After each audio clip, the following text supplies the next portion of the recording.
सब कुछ जानने की क्षमता होते हुए भी कई बार इंसान को अनजान बनकर रहना पड़ता है।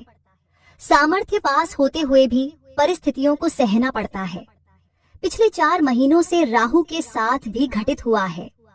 एक ओर तो शनि ने जब कुंभ राशि में प्रवेश किया, तब राहु ने वृश्चिक राशि के चतुर्थ भाव में कदम रखे।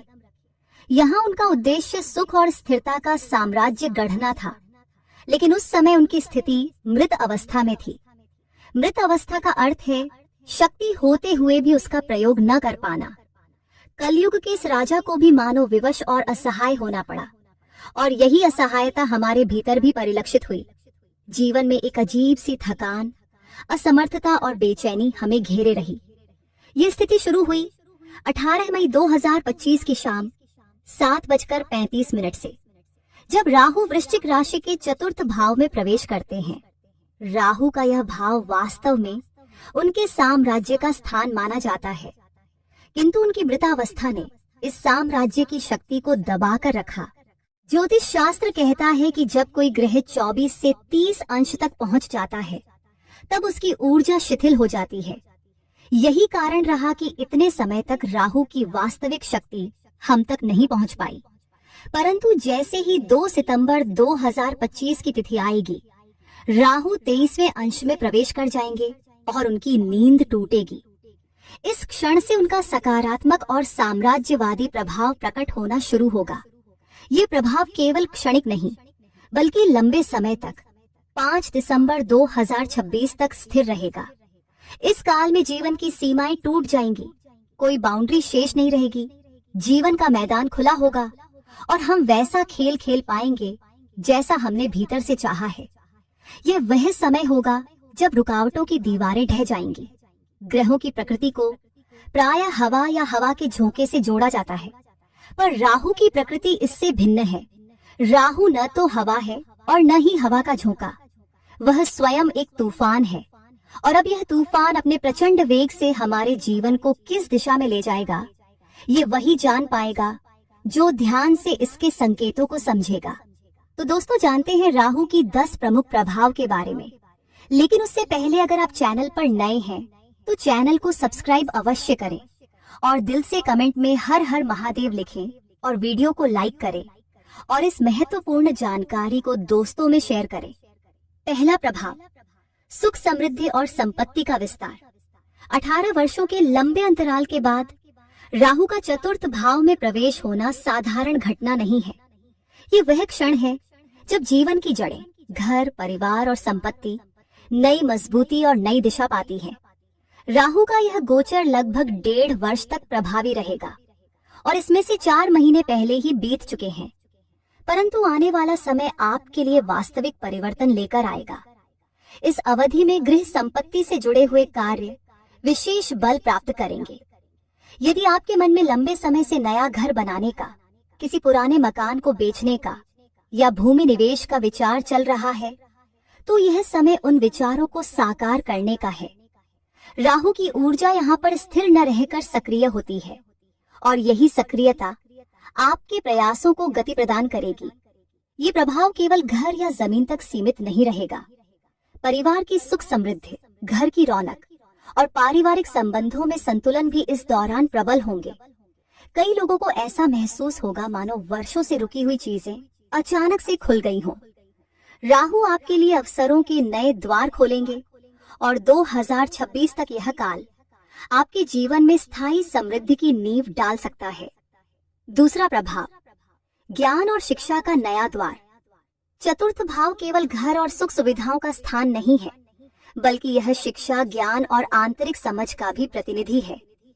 जब राहु यहाँ स्थापित होते हैं तो वे केवल भौतिक सुख नहीं, बल्कि मानसिक और बौद्धिक उन्नति भी प्रदान करते हैं।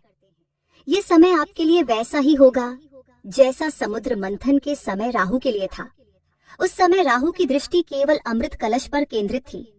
वह न इधर देखे न उधर, उसकी सारी चेतना केवल उस एक लक्ष्य पर टिकी थी।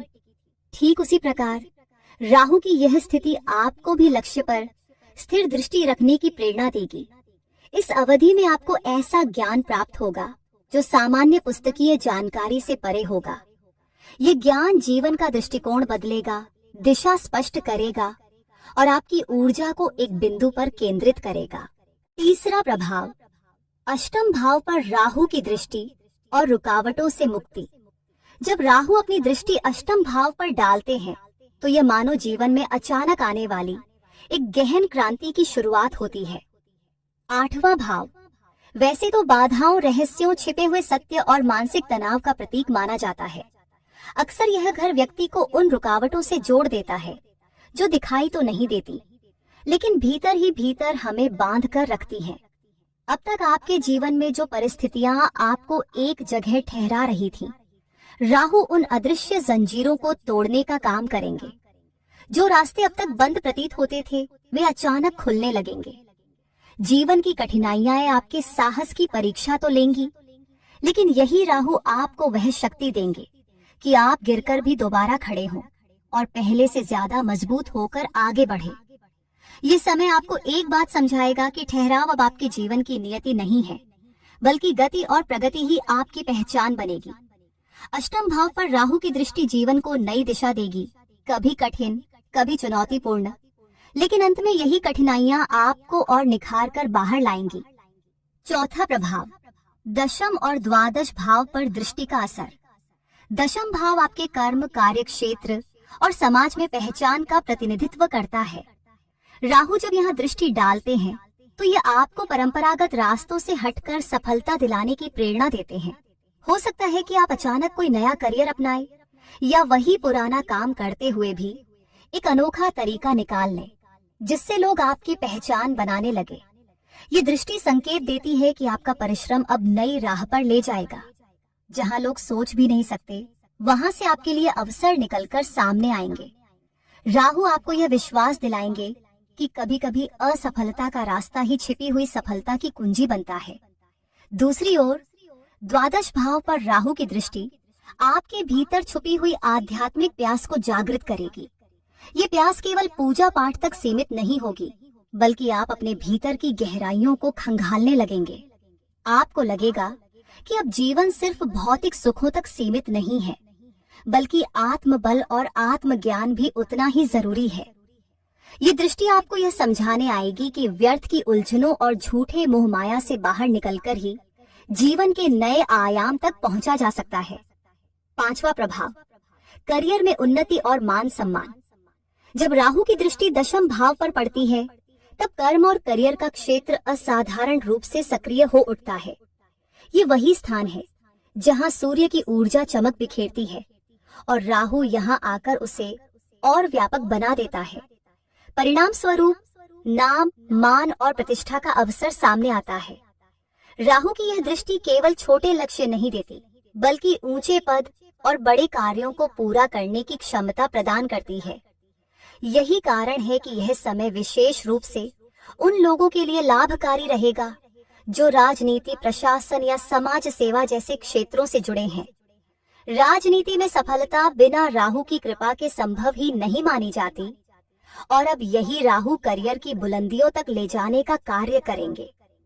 ये सफलता अचानक और तीव्र गति से आगे बढ़ेगी, मानो किसी तूफान ने आपको आगे धकेल दिया हो। छठवां प्रभाव, स्थान परिवर्तन और निवेश के अवसर। राहु की अंतिम दृष्टि द्वादश भाव पर पड़ती है। ये स्थान परिवर्तन, विदेश यात्रा, निवेश और खर्चों का प्रतिनिधि है। जब राहु यहाँ प्रभाव डालते हैं तो जीवन में किसी नए स्थान की ओर बढ़ने की संभावना बनती है। यदि मन से परिवर्तन चाहते हैं तो यह स्थिति आपके लिए अनुकूल है, और यदि नहीं भी चाहते तो परिस्थितियां आपको उस ओर ले जा सकती हैं। निवेश की दृष्टि से भी यह समय अत्यंत महत्वपूर्ण है।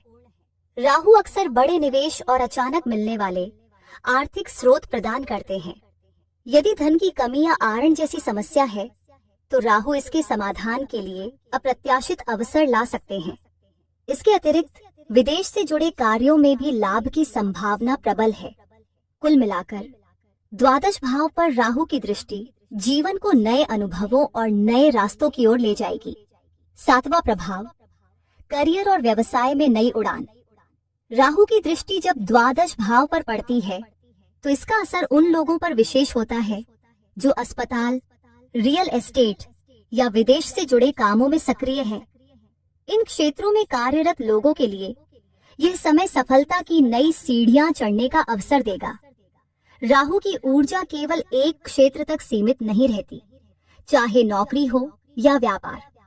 दोनों ही दृष्टिकोण से अब परिस्थितियां आपके पक्ष में बदलेंगी। दशम भाव पर पहले से पड़ रही राहु की दृष्टि और अब द्वादश भाव पर प्रभाव मिलकर आपके करियर को नई दिशा देंगे। याद रखिए, राहु का यह साम्राज्य 18 वर्षों के बाद आया है और यह बिना किसी रुकावट के आगे बढ़ने का अवसर लेकर आया है। जो कार्य अब तक रुके हुए थे वे अब मजबूती के साथ पूर्ण होंगे और आपको एक बड़े मुकाम तक पहुंचाएंगे। याद रखिए, राहु का यह संयोग 18 साल बाद आया है। यह समय ऐसा है जिसमें आप बिना रुकावट के आगे बढ़ सकते हैं। राहु भ्रम जरूर पैदा करते हैं, लेकिन यदि आप धैर्य और रणनीति से काम लेंगे तो यह समय आपके जीवन की सबसे बड़ी छलांग साबित होगा। 8वां प्रभाव, भय, भ्रम और समाधान का मार्ग। हर सिक्के के दो पहलू होते हैं। राहु जहां अवसर देता है, वहीं भय और भ्रम भी उत्पन्न करता है। कई बार यह ऊर्जा हमें असमंजस या चिंता में डाल सकती है। राहु का स्वभाव ही ऐसा है कि वह बार बार परखता है कि हम अपने लक्ष्य पर टिके रह पाएंगे या नहीं। यदि आपने राहु की तरह अपना ध्यान लक्ष्य पर केंद्रित रखा, जैसे समुद्र मंथन के समय राहु की दृष्टि केवल अमृत कलश पर थी, तो यह समय आपके लिए वरदान साबित होगा। सकारात्मकता और धैर्य ही इस अवधि में सबसे बड़ा मंत्र होगा। इसके साथ ही भगवान शिव की उपासना और गंगा जल का प्रयोग विशेष फलदायी रहेगा। शिवलिंग पर जल अर्पण करने या स्नान में गंगा जल की कुछ बूंदें मिलाने से राहु के नकारात्मक प्रभाव शमन होंगे और शुभ फल और अधिक प्रबल होंगे। दोस्तों, आपको जानकारी उपयोगी और खास लगी हो तो कमेंट बॉक्स में हर हर महादेव लिखना न भूलें और वीडियो को लाइक, शेयर, सब्सक्राइब जरूर करें। आपका धन्यवाद।